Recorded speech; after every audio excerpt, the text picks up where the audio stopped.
Hello everyone and welcome to Mr. Patrick's first YouTube clip for Unit 1 Legal Studies. Today we're going to be looking at recidivism and a few related crime statistics.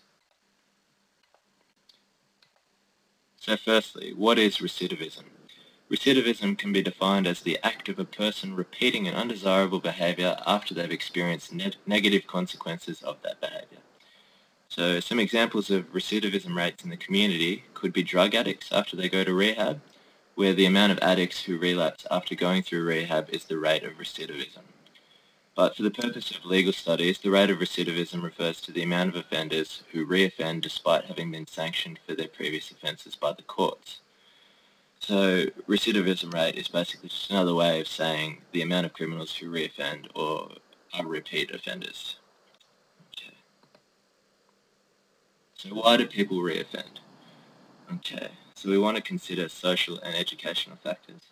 So first off, level of education. If you don't have a high level of education, it makes it more difficult to get a job. And when you don't have a job, there's all sorts of things that can contribute to people committing crimes. For example, if you've got children at a young age, then you need to support your children and you could get involved in things like selling drugs or stealing.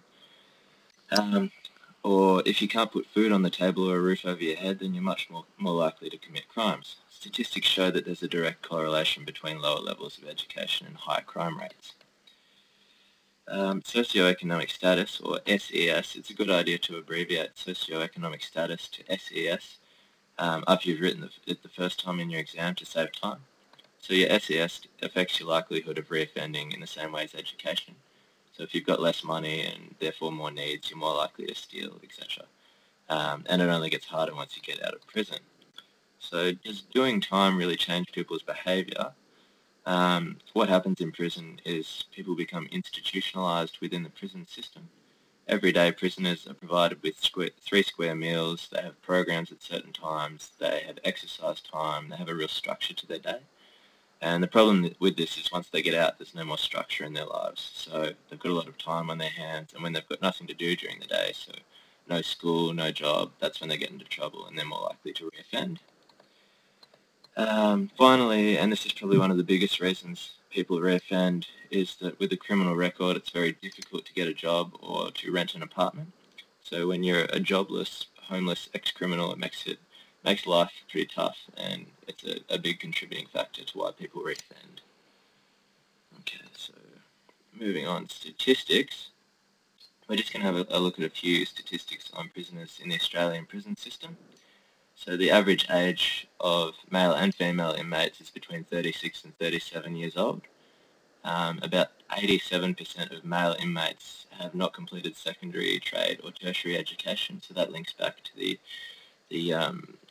their likelihood of reoffending. So level of education.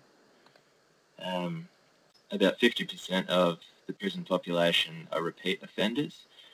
So you could say that the rate of recidivism is about 50% in Australia. Victoria has a relatively low rate of imprisonment, so 104 prisoners for every 100,000 adults in the community, compared with 175 per 100,000 Australia-wide and 760 per 100,000 in the US.